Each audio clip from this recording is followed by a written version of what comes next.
Merci d'être avec nous ce mercredi 20 décembre, il est 10h07 précisément. Un nouveau mag qui s'ouvre autour de la solidarité. Nous sommes donc à quelques jours effectivement des périodes de fête, période joyeuse pour certains, malheureuse pour d'autres, ou en tout cas compliqué de faire plaisir à ses enfants, compliqué tout simplement de se nourrir convenablement.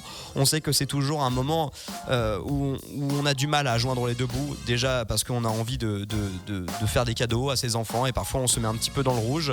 Mais alors justement, où en est la solidarité en Haute-Savoie? C'est ce dont nous allons parler, faire un petit peu le constat de cette année 2023. Est-ce que il y a une augmentation de la précarité dans notre département, pourtant diablement attractif en termes d'emploi? On le sait, la Suisse voisine nous aide aussi, mais pour la beauté de notre territoire, la montagne et tout ça.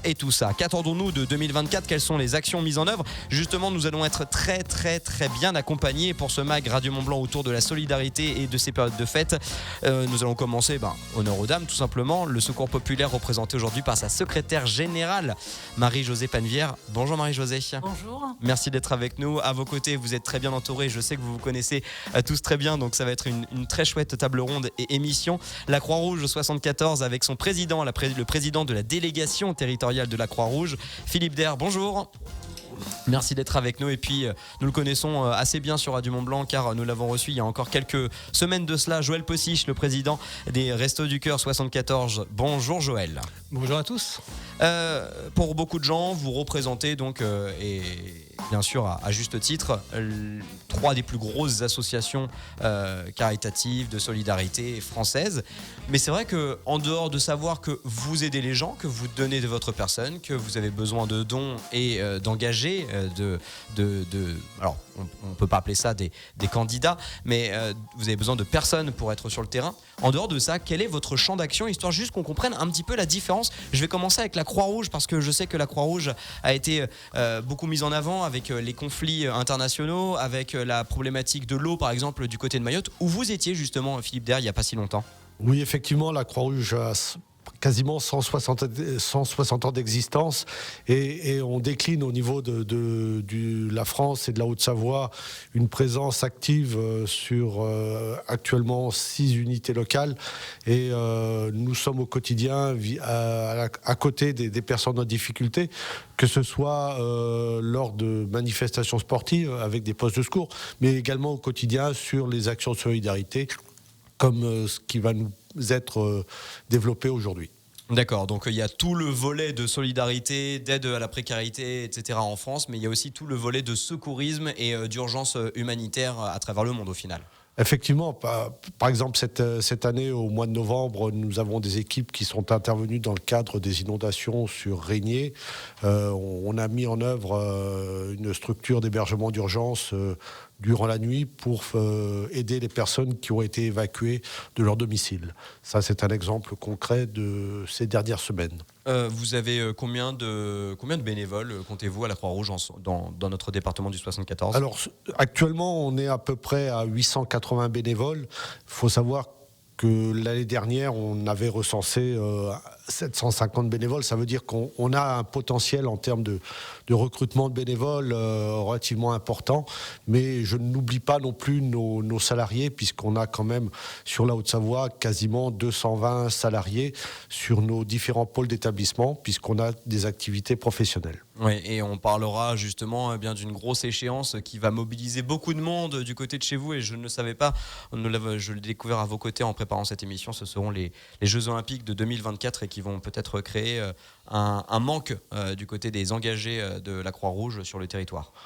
Après, concernant les Jeux Olympiques, c'est vrai que c'est un enjeu national, donc la Haute-Savoie va apporter sa pierre à l'édifice, mais les organisateurs de manifestations sportives ont conscience de la difficulté que nous aurons à répondre favorablement à l'ensemble de leurs sollicitations. Nous reviendrons sur le bilan de 2023 et de vos observations du côté de la Croix-Rouge dans quelques instants. Avant ça, nous allons aussi présenter le Secours populaire. Marie-Josée Pannevière, vous en êtes la secrétaire générale.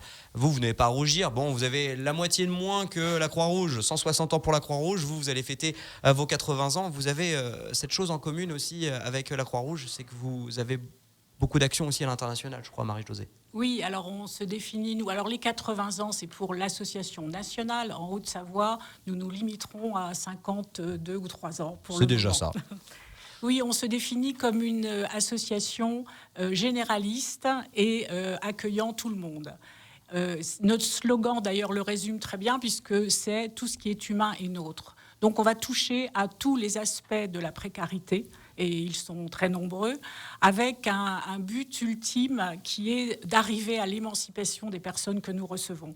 C'est-à-dire que nous sommes bien sûr dans les besoins de première nécessité, comme l'alimentaire, et là c'est aussi ce qui nous rassemble tous, mais aussi sur tous les autres aspects d'aide aux familles, d'aide aux enfants, de cours de français, enfin la liste serait trop longue pour que je vous le dise, et évidemment en ce moment sur la grosse action qui s'appelle Père Noël vert, puisqu'au Secours populaire, le Père Noël est vert et non pas rouge. Et il est là pour aider le Père Noël rouge, justement. Et ben justement, on reviendra sur les actions que met le Secours populaire pour pouvoir donner un Noël et des fêtes de fin d'année plus ou moins décentes, même si on est dans une grande précarité. Le bonheur des fêtes de fin d'année, oui, ça se fait en famille, mais ça se fait aussi avec un toit, avec une nourriture chaude. Et ce n'est pas Joël Possiche qui va bien sûr me dire le contraire, le président des Restos du Cœur 74. Rebonjour Joël. Les Restos du Cœur, on ne les présente plus. Vous avez aussi ce tronc commun avec vos deux collègues de la Croix-Rouge et donc Madame Panevière de donner du chaud, de donner de l'alimentaire à beaucoup de monde. Il y a quelques semaines de cela, nous vous avons accueilli ici dans les studios de Radio Mont-Blanc, car il y avait un cri d'alerte de votre secrétaire général à Paris. Où en est-on aujourd'hui ? Alors pour présenter rapidement donc les Restos du Cœur de Haute-Savoie, donc on a 7 centres fixes, 2 centres itinérants, 2 camions itinérants. On dispense de l'aide alimentaire comme mes 2 collègues et aussi de l'aide à la personne, puisque c'est complètement lié. Où est-ce qu'on en est ? Eh bien, je pense que le cri d'alarme a été un petit peu entendu par beaucoup de personnes, que ce soit des particuliers ou des entreprises, puisqu'on a eu énormément de dons ces derniers temps, donc de dons soit sous forme de collecte, soit des dons financiers, donc c'est plutôt rassurant. On a actuellement une opération qui nous permet d'augmenter un tout petit peu notre trésorerie qui s'appelle l'opération paquet cadeau, où on s'aperçoit que la générosité des gens est toujours là en fait, puisqu'on a déjà dépassé en fait les sommes que l'on avait récoltées l'année dernière. Donc c'est plutôt bon signe par rapport aux valeurs humaines des uns et des autres. Et c'est plutôt bien. Donc, en Haute-Savoie, on est plutôt bien, quoi. Donc, on essaye d'accueillir un maximum de personnes. Mais il y a toujours des difficultés, puisque le nombre de personnes dans la précarité augmente régulièrement. On a un peu moins de 200 000 personnes à qui vous avez distribué des repas chauds sur ces 2 dernières années, c'est ça ? Alors, les repas chauds, c'est une autre action que l'on mène aussi de novembre à avril. C'est uniquement sur Annecy, on ne sait pas faire ailleurs, où on donne en fait tous les soirs en fait un bol de soupe, un plat chaud, de la convivialité aussi, et on le fait uniquement que l'hiver. Ça représente à peu près 60 à 80 personnes tous les soirs que l'on accueille. Sauf le jeudi, puisque c'est la Croix-Rouge qui le fait le jeudi. Et voilà, et donc justement, on enchaîne sur ma prochaine question. Comment collaborez-vous ? On se doute qu'il n'y a pas de concurrence, de rivalité dans la solidarité, non, fort heureusement. Non, pas de concurrence dans la solidarité. Il y a une solidarité dans la solidarité. Comment travaillez-vous ensemble tout au long de l'année ? Philippe de la Croix-Rouge. Donc effectivement, en collaboration avec nos amis du Resto du Cœur, on s'est positionné le jeudi historiquement sur Annecy pour la distribution de repas chauds en période hivernale. On travaille également, nous, avec la Banque alimentaire, donc sur les opérations de collecte de produits. On s'appuie sur le calendrier de la Banque alimentaire et restera peut-être à fixer un certain nombre de modalités sur les bénéficiaires ou les personnes accompagnées où on peut avoir quelques dérives où des personnes font leur marché entre guillemets sur l'ensemble de nos associations mais on est relativement vigilant là-dessus, mais on se marche pas plus que ça sur les pieds. Oui, bien sûr, Marie-Josée. Oui, alors sur la partie alimentaire, nous avons la chance d'avoir des partenaires qui nous donnent régulièrement beaucoup de marchandises. Et si je peux citer quelqu'un, je pense essentiellement à Pomona qui nous livre des produits frais, des fruits et légumes, qui est vraiment une denrée tout à fait rare dans nos distributions alimentaires. Et donc, quand ils nous les livrent, c'est par très grosse quantité, puisque ce sont des grossistes. Et comme nous sommes voisins avec les Restos du Cœur, nous pouvons jamais rien n'est jeté. Nous pouvons leur en passer éventuellement lorsque nous en avons trop. Ça, c'est des échanges qui peuvent se faire. Et dans l'autre sens aussi, il peut arriver qu'il y ait au resto des produits en surnombre, et auquel cas nous en profitons de notre côté. Donc ces échanges-là se font très facilement. Oui, Joël, je confirme en fait. La proximité aidant aussi, on a en fait des sources d'approvisionnement qui sont différentes des uns des autres, et en fait on arrive en fait à se compléter très bien au niveau de l'approvisionnement. Donc l'été c'est plus ces échanges effectivement sur les fruits et légumes. Nous on a aussi beaucoup de produits que l'on collecte qui nous sont un petit peu en surstock et qu'on fait à ce moment-là profiter le Secours populaire. C'est aussi à développer effectivement au niveau de la Croix-Rouge. On avait eu quelques contacts à un moment donné. Bon, ça c'est pas encore fait, mais l'objectif, et je sais que Radio Mont-Blanc est très attaché aussi à l'environnement, c'est zéro gaspillage, quoi. Zéro gaspillage, donc ça on parle évidemment de denrées alimentaires. Je reprends l'expression tout à l'heure de vous, Philippe Der, pour la Croix-Rouge. Vous faites un peu votre marché, c'est-à-dire que s'il manque par exemple, je sais pas moi, des boîtes de conserve du côté des Restos du Cœur, vous avez complètement la capacité de demander à vos collègues. Alors oui, nous des boîtes de conserve on en a beaucoup. Oui, je sais, mais c'est un très mauvais exemple. Je ne pouvais pas choisir quel exemple. On a beaucoup de boîtes de conserve et voilà, ça peut pas être la seule alimentation non plus des personnes qui sont en précarité. On pense tout de suite à ça. Mais il y a beaucoup d'autres choses qui peuvent nous arriver en grosse quantité à un moment, et en plus à date de consommation très courte. Oui. C'est aussi la raison pour laquelle on ne peut pas stocker. On est bien obligé, même si on n'était pas obligé, on le ferait. Mais il faut vraiment que, pour ne pas jeter, ce soit partagé entre les autres associations. Et c'est tant mieux, ensemble on est plus vertueux. Je vais revenir évidemment avec vous dans quelques instants, Philippe Der, pour la Croix-Rouge, qui voulait rebondir à cette collaboration entre vos trois grandes associations. On rappelle la Croix-Rouge, le Secours populaire et les Restos du Cœur, tous évidemment représentant notre département du 74. Toute petite pause et on revient dans quelques instants. On est toujours bien sûr aux côtés de la Croix-Rouge 74 avec son président de la délégation territoriale, Philippe Der. Vous vouliez rebondir il y a quelques instants, je vous ai coupé Philippe, sur justement ce don de denrées alimentaires qui devient de plus en plus compliqué aussi pour vos associations. Oui, effectivement, comme on a pu échanger hors micro, on est maintenant de plus en plus confronté à la qualité des produits qui nous sont distribués par dans le cadre de nos circuits d'approvisionnement, que ce soit les supermarchés ou commerces de détail, puisque on a de moins en moins de qualité à proposer aux personnes accompagnées, et c'est nos prochains défis dans les prochains mois, prochaines années, c'est de pouvoir proposer de la qualité au-delà de la quantité.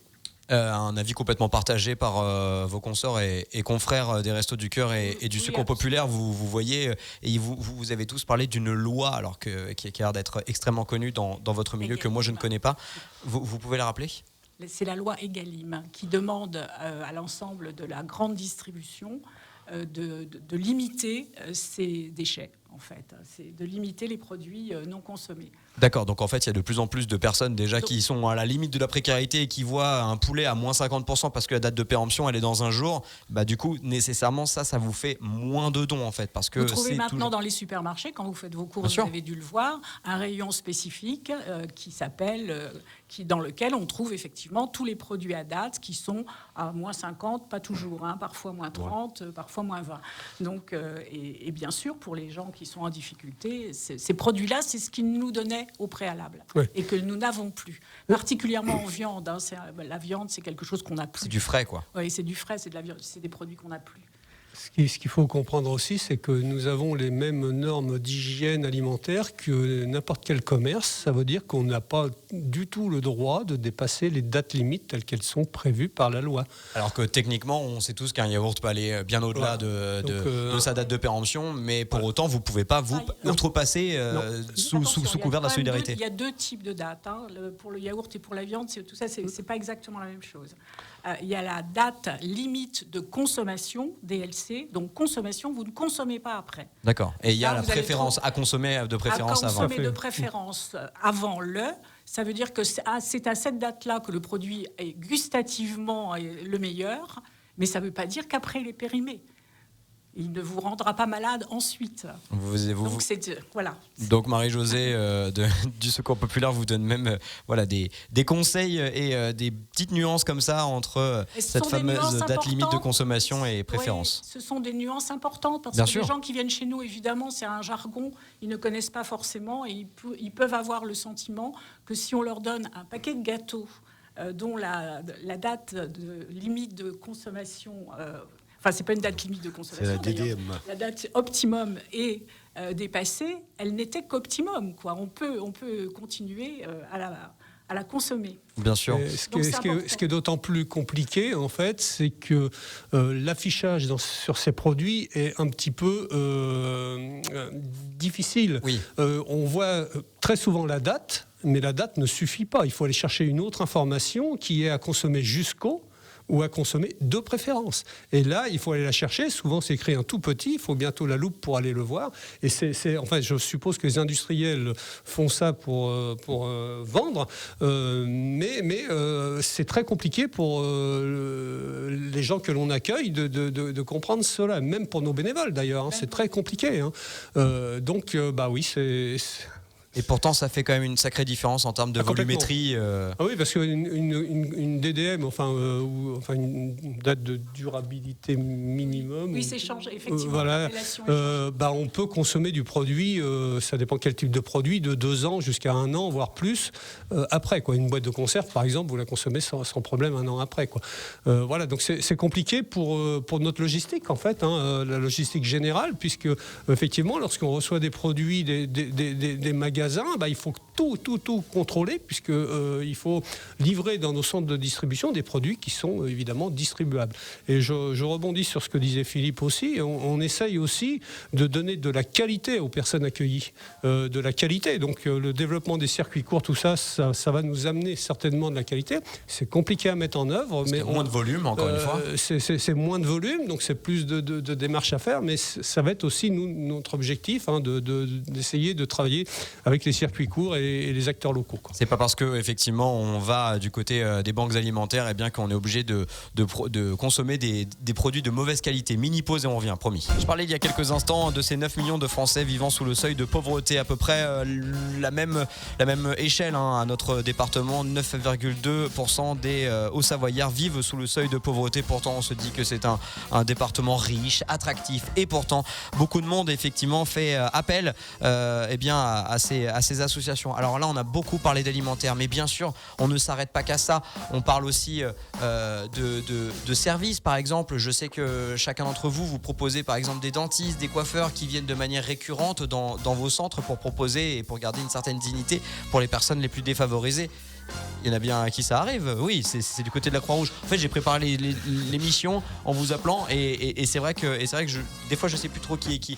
La Croix-Rouge, donc vous proposez par exemple des services comme ça. Effectivement, nous sur au moins deux unités locales, voire une troisième prochainement, nous offrons en complémentarité des services du conseil départemental, des consultations médicales pour les personnes en grande précarité qui ne sont pas intégrées dans les circuits traditionnels. Et on a des permanences, que ce soit sur Annecy ou Annemasse, où les personnes peuvent venir consulter, peuvent venir être vaccinées également, puisqu'on a travaillé avec la PAS là-dessus. Et ce sont des consultations gratuites et on dispense également des médicaments, puisque nous disposons d'un pharmacien et d'un circuit habilité. Donc on peut bien sûr se renseigner comme d'habitude sur vos 3 sites internet. Marie-Josée aussi, il y a alors pas ce qu'on appelle des microcrédits, mais vous avez également des aides financières. Des aides financières, ouais, tout à fait. Des aides financières, et c'est un aspect sur lequel on a vu beaucoup la précarité se développer. Donc une augmentation de demandes d'aide financière. Nos demandes d'aide financière ont été multipliées par 3 là en l'espace de 2 ans. Donc c'est vraiment autour de factures qu'il est impossible de payer, parce que le reste à vivre est ridiculement bas. C'est autour de petits pépins de la vie qui font qu'on bascule. Une voiture cassée à 500 €, ça on ne peut plus aller travailler. Voilà. Une facture de 500 €, ça ne passe plus. C'est autour de choses de ce genre, un loyer qu'on n'a pas pu payer à un moment, et puis on n'ose pas le dire. Donc on le cache, et puis le loyer ça augmente, et on vient nous voir un peu au dernier moment. Donc ça aussi, c'est des choses que l'on fait avec différentes associations. Par exemple, pour les aides financières, c'est avec le Secours catholique qui pratique également ça. On se consulte et chacun décide de la part qu'il donne, puisque les factures sont souvent assez élevées et on ne peut pas individuellement, chaque association n'a pas les moyens de le faire. Donc là-dessus, on a vraiment vu depuis l'inflation, sur gaz, électricité, enfin toutes ces choses-là, arriver 3 fois plus de demandes. Même pour payer la cantine de l'enfant à l'école, ou le périscolaire, ou tout ce qui n'est pas du quotidien. D'accord, donc vous avez vu une hausse de la précarité des Hauts-Savoyards C'est aussi un indicateur. Un indicateur. Oui, c'est aussi un indicateur. Quel est le niveau du coup de précarité de notre département? Je m'adresse évidemment à vous 3. Bon, au niveau national, la Croix-Rouge française constate effectivement que la précarité augmente. Nous, sur la Haute-Savoie, on a constaté depuis la crise Covid, puis la crise ukrainienne l'année dernière, et maintenant cette année avec l'inflation et la difficulté, l'augmentation des charges, comme l'a précisé mon homologue, une augmentation de cette précarité si on prend le cas d'Annecy, auparavant, on accueillait 150 personnes avant le Covid le vendredi pour la distribution alimentaire. Maintenant, on est monté quand même à 250 familles d'une manière hebdomadaire. Donc ça, c'est un exemple, mais on peut le multiplier sur nos autres actions. Par exemple, les Restos du Cœur, Joël Possiche, du côté des Restos du Cœur, c'était un petit peu le signal d'alarme. Vous devez malheureusement refuser des gens même. Alors oui, effectivement. Donc au niveau national, on a changé un peu nos barèmes. On a changé aussi notre nombre de repas que l'on donne aux personnes. La précarité, nous, on la voit surtout avec les gens qui sont dans la rue, en fait. On a de plus en plus de personnes qui sont dans la rue, et ça, c'est quand même relativement inquiétant. Le signal que l'on peut avoir, c'est en fait avec les vêtements que l'on donne aux gens de la rue, notamment les sacs de couchage. Les demandes, avant on avait beaucoup de demandes sur Annecy, maintenant dans tout le département on a des demandes, et ça a complètement explosé. Ça veut dire que les gens en fait sont dans la précarité à un moment donné, viennent à nos repas dans la journée, et puis d'un seul coup en fait se retrouvent à la rue. Et c'est pour ça que c'est important tout le travail que font les autres associations aussi sur les aides financières, les choses comme ça, parce que la descente aux enfers arrive très vite en fait. Nous aussi, on fait de l'aide à la personne, on fait aussi en fonction donc de nos bénévoles, on dirige aussi vers d'autres associations. Mais moi, ce qui m'inquiète le plus, c'est surtout les gens qui dorment dans la rue. Vous imaginez, en plein hiver, dans un sac de couchage. Avec des enfants maintenant. Avec maintenant des enfants. On a vu effectivement des enfants arriver dans nos centres, et ça, c'est vraiment inquiétant, quoi. C'est vraiment inquiétant. Et voilà. On entend toute la détresse évidemment, et puis ce constat qui est alarmant. Donc pour cette année 2023, on a dit, où il y a eu beaucoup de problématiques. Vous avez parlé tout à l'heure, Philippe Der, du conflit ukrainien, de la crise Covid. Tout ça s'est beaucoup succédé. L'inflation, la crise de l'énergie, le gasoil, l'essence, le chauffage, tout augmente. Mais par contre, les salaires n'augmentent pas. Du coup, vous pouvez observer une précarisation des classes socio-professionnelles qui n'étaient pas en danger jusqu'alors. C'est-à-dire que vous avez dit, la descente aux enfers est très rapide. Il suffit de de 2 pépins dans la vie et ça y est, on se retrouve. Puis, ce que je veux dire, c'est, moi, ça me touche particulièrement. En hébergement d'urgence, je discutais encore avec le maire d'Annecy il n'y a pas très longtemps. Eux aussi sont confrontés à certains problèmes, mais on n'a pas suffisamment de places en hébergement d'urgence. Essayer d'appeler le 115, c'est un vrai problème. On a nous, notre centre qui est à Ambilly, qui est à la Maison Coluche, qui est limité en nombre de places. Et on n'a pas de quoi offrir aux gens simplement de passer une nuit au chaud, quoi. Ça m'inquiète beaucoup. On est en France quand même là. C'est quand même incroyable, quoi. Oui, alors la précarité elle augmente, oui. Et on a l'impression des fois qu'on est seul à se battre par rapport à ça, quoi. Les pouvoirs publics, j'aimerais bien aussi qu'ils se bougent un tout petit peu plus pour avoir aussi, alors je suis désolé, mais pour avoir un petit peu plus de compassion par rapport aux gens qui sont dans la rue, quoi. Surtout que les gens qui sont dans la rue, et comme je disais, c'est que la socio-professionnelle qui n'était pas en danger jusqu'alors. Là, il y a pas mal de témoignages depuis tout à l'heure sur le WhatsApp de Radio Mont-Blanc qui parlent de honte, qui attendent le tout dernier moment, les 3-4 derniers jours, le moment où vraiment ils ont le couteau sous la gorge et ils se disent... Je n'ai jamais eu recours parce qu'avant on se disait c'est vraiment pour les ultra pauvres d'aller au Resto du Cœur, d'aller au Secours Populaire ou à la Croix-Rouge, mais maintenant c'est là en fait, je ne veux pas monopoliser la parole, mais c'est là en fait que le travail de nos associations est important parce que en fait nous on essaye de détecter en fait les problèmes avant d'arriver vraiment au cas extrême où ils vont aller dans la rue. C'est tout le travail que font nos bénévoles au quotidien pour essayer de trouver des portes de sortie avant la rue, quoi. Je pense qu'on le fait tous et c'est bien, quoi. Effectivement, moi j'ai eu encore un bénévole qui est arrivé hier qui avait un travail en Suisse, a fait un burn-out, problème d'alcool derrière, voilà. C'est la dégringolade. C'est la dégringolade. Heureusement, on l'avait eu un petit peu au resto, il est venu vers nous, on l'a repris comme bénévole, il rentre dans une vie active, etc. Donc c'est des gens qu'on peut sauver avant la dégringolade complète, quoi. Et tous les jours, on a ces cas de figure, quoi. Malheureusement, c'est ça, quoi. Oui, Marie-Josée. Et ça, c'est très important, c'est d'avoir du temps pour l'accompagnement. Parce que quand quelqu'un vient, il n'a pas que faim. Il a derrière tout un tas d'autres problèmes. Et pendant toute cette période Covid, Ukraine et tout ça, où on a augmenté le nombre, finalement, on est devenu des distributeurs alimentaires sans plus jamais avoir le temps de faire ce qui est le fondement quand même de notre boulot, de recevoir les gens, de les accompagner, d'entendre leurs difficultés, de les aiguiller, de les orienter vers des possibilités. Les nôtres, proposer de l'aide aux devoirs pour l'enfant qu'on ne peut pas accompagner ou les possibilités ailleurs, dans d'autres associations.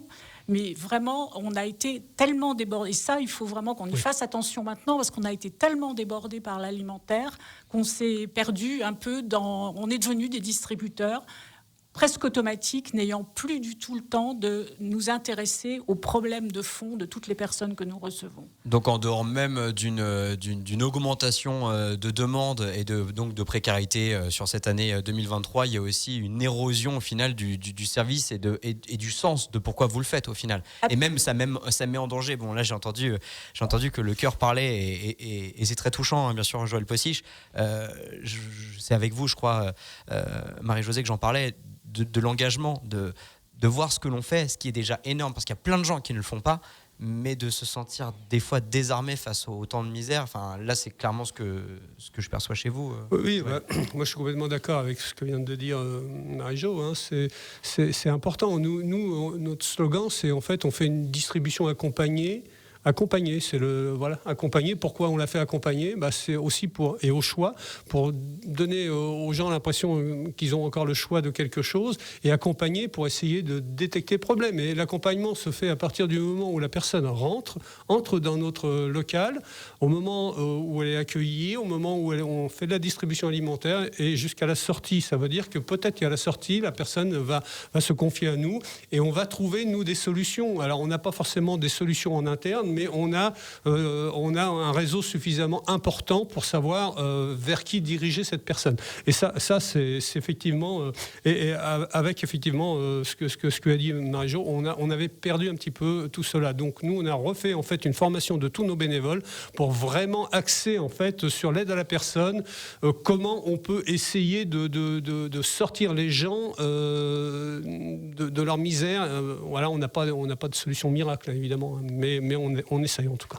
Philippe Zerre, du côté de la Croix-Rouge. Oui, il se pose effectivement, par rapport à cet accompagnement de personnes, le problème chez nous de locaux, puisqu'on a des locaux vétustes, et on est prêt à accueillir davantage de personnes, les accompagner de manière différente, mais sur nos 6 délégations, nous avons qu'une seule qui a à peu près des locaux satisfaisants. Si on prend le cas d'Annecy, on est limité en termes d'espace, et on ne peut pas offrir de la qualité, comme je le précisais précédemment, de la qualité. On fait pas de l'abattage, mais que de la distribution sèche, parce qu'on n'a pas les locaux pour accueillir les personnes d'une manière individuelle, leur offrir un temps d'échange, un café, leur permettre d'attendre leur passage, etc. Mais on a d'autres actions qui sont comme les cours de français, des écrivains publics, mais on est toujours contraint par ces problèmes de locaux. Et je lance régulièrement des appels aux collectivités, mais on n'est vraiment pas du tout entendu de ce côté-là, sur soit la mise à disposition de locaux, soit sur, pourquoi pas trouver des locations dans le secteur privé. Mais là, nos finances ne nous permettent pas de suivre le marché actuel sur la Haute-Savoie. Oui, alors, pour conclure, pardon. Oui, excuse-moi, oui, complètement d'accord avec toi aussi, Philippe.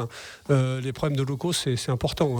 Moi, je connais bien les locaux d'Annecy pour la Croix-Rouge. Effectivement, ils sont vraiment exigus. On a le même problème sur Thonon. On a 135 mètres carrés pour offrir en fait le service à une explosion en fait de personnes accueillies.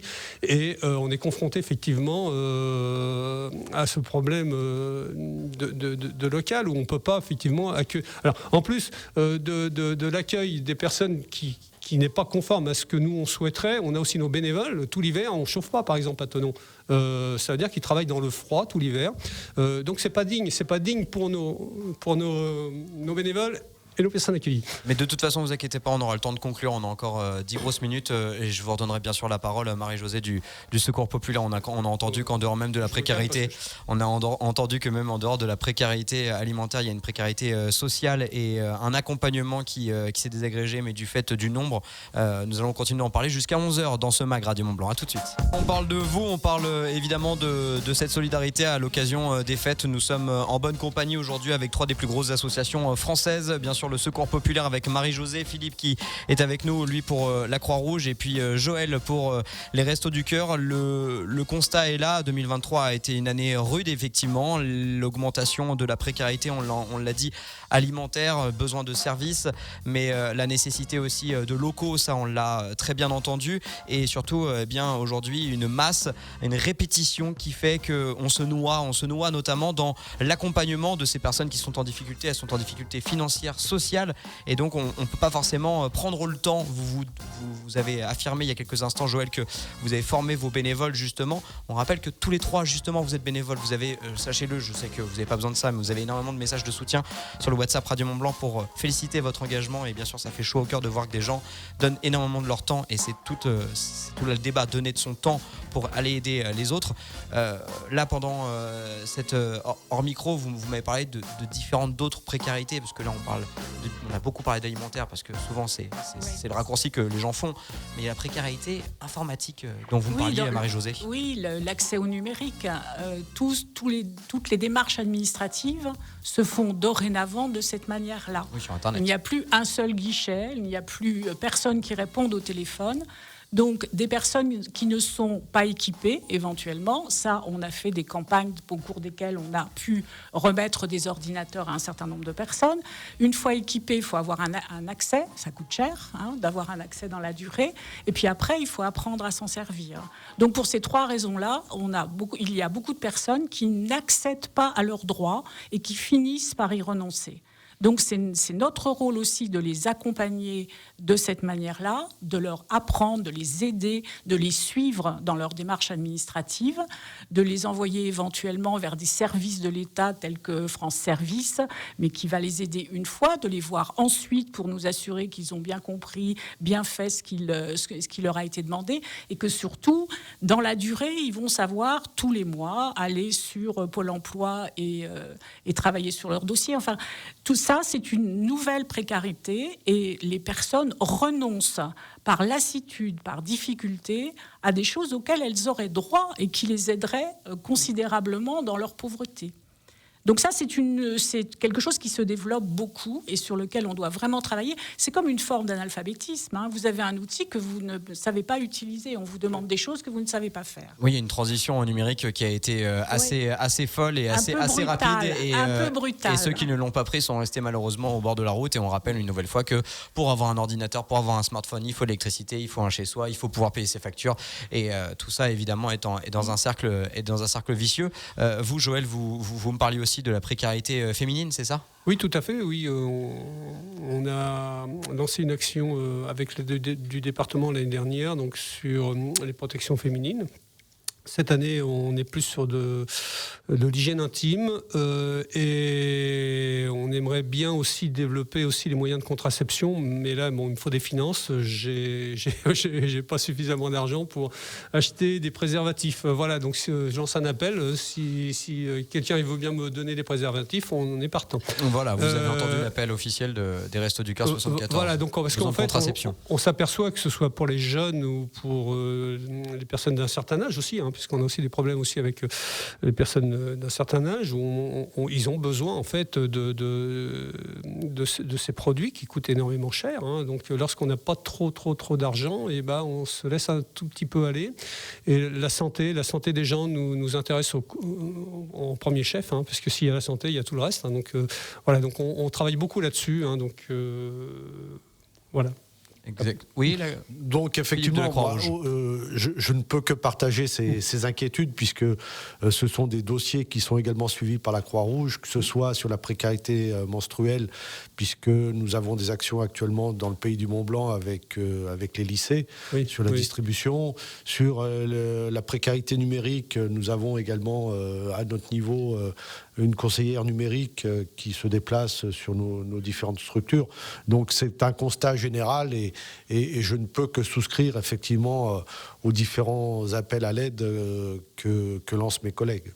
On entend évidemment vos appels justement. On a parlé donc de cette précarité grandissante en 2023. Pourtant, même si à l'échelle française, les Français ont donné moins aux associations, en Haute-Savoie, il y a une certaine résilience, notamment une très belle campagne du côté des Restos du Cœur avec 20 tonnes supplémentaires. Comment vous vous comportez face à 2023 en anticipant 2024 ? J'ai entendu tout à l'heure un cri du cœur de Joël Possiche des Restos du Cœur. Votre engagement, est-ce qu'il est ébréché quand vous voyez cette misère qui continue de grandir et que vous avez l'impression d'être, comme vous l'avez très bien dit tout à l'heure, esseulé et de faire ce que vous pouvez, mais vous n'avez pas assez de bras ? Non, disons qu'on est optimiste dans la vie et si effectivement on est là pour tendre la main, quitte à tendre la deuxième main pour sortir quelqu'un de l'ornière. Et l'objectif, c'est justement, comme l'émission d'aujourd'hui, c'est de mobiliser et de redonner du sens à nos actions au quotidien et surtout avec les objectifs de 2024 qui se profilent à l'horizon. On nous annonce une diminution de l'inflation, donc moi je suis relativement prudent là-dessus, on verra bien. Stabilisation, ce serait déjà bien. Voilà, au moins stabilisation, mais il nous annonce une diminution. Mais je sais compter sur l'engagement de nos bénévoles au quotidien. Ils comptent pas leurs heures, ils comptent pas leur disponibilité, mais également sur le fait que comme l'a précisé Joël, derrière le grand public, dans le cadre de nos appels à dons ou appels à collecte, savent répondre présent. On s'en est encore rendu compte cette année dans le cadre de la collecte de la Banque alimentaire avec qui on travaille. On a eu une augmentation sensible des dons de la part du public. Bien sûr. Oui, Marie-Josée. Il n'y a pas que des choses désespérantes. On a dit tout ce qui allait mal, mais on est aussi capable d'avoir des choses très valorisantes. Emmener des enfants en vacances, emmener des familles en vacances, qu'on a fait tout l'été, des seniors en vacances. Ce qu'on fait en ce moment hier pour Noël. Pour Noël vert. Pour le Père Noël vert, hier, les enfants étaient au cinéma, au Pâté à Annecy, avec une séance rien que pour eux. Ils sont allés au château de Menton voir le village du Père Noël. De tout le département, il y avait des cars qui venaient de tout le département. C'est ça votre récompense. On est en train toute la semaine de remettre aux parents des jouets neufs qui sont choisis par les parents pour qu'ils puissent les emballer eux-mêmes et les mettre au pied du sapin, comme dans toutes les autres familles. Donc ça aussi, ça fait partie du plaisir que l'on peut avoir, même si les choses sont dures, à s'engager et à continuer à s'engager. On entend bien, et je me doute que c'est ça aussi l'une des principales récompenses, c'est juste un sourire. Alors je veux surtout pas partir dans des stéréotypes, mais un sourire esquissé, une femme qui vous remercie d'une aide. Vous m'avez parlé de cette anecdote où vous avez appris à une femme de 65 ans à faire du vélo. Vous voulez faire le vélo et vous me l'avez cité en premier lieu. Je me doute que vous en avez des dizaines des anecdotes et vous vous doutez bien qu'il est 10h58 et que je vais devoir accrocher à l'heure. J'aurais pu faire une émission d'une journée à vos côtés parce que vous êtes tous les trois, vous êtes vraiment très inspirants. Heureusement qu'on a des gens comme vous, comme vos bénévoles. On va terminer juste avec une phrase. On donne ce que l'on a, de l'argent. Donc s'il y a des mécènes, s'il y a des entrepreneurs, s'il y a des entreprises qui veulent faire du mécénat, du partenariat, bien sûr, on y va à fond. Si on a du temps, 4 heures par semaine, on le fait. Et sinon, du mécénat de compétences, c'est aussi possible, c'est ça ? C'est ça. Joël Possiche ? Ah oui, bon, je voulais dire que simplement, on est toujours autant motivé lorsqu'on fait découvrir aux étudiants, par exemple, les fruits et légumes que l'on a ici en France, qu'on leur apprend à cuisiner et qu'ils terminent leurs études et qu'ils nous envoient un petit mot de remerciement en nous encourageant à continuer. Bon, bah voilà, c'est tout notre bonheur à nous. Continuez ainsi. En tout cas, je vous souhaite de très belles fêtes. Bon courage à vous et vos bénévoles. Encore un immense bravo pour tout ce que vous faites. Et puis, on se refera peut-être un point ensemble d'ici 2024. Avec grand plaisir. Le temps nous manque, je le sais bien. Merci à vous en tout cas. Merci encore. À vous. Merci. Le Secours Populaire, les Restos du Cœur et la Croix-Rouge française. Et tous trois donc représentant notre département. Ça vous a donné un petit peu un point de vue sur comment se porte la précarité dans nos pays de Savoie. Vous retrouvez bien sûr l'intégralité de cette émission sur YouTube, sur nos différentes plateformes de streaming, Spotify, Apple Podcast, Deezer ou encore radiomontblanc.fr.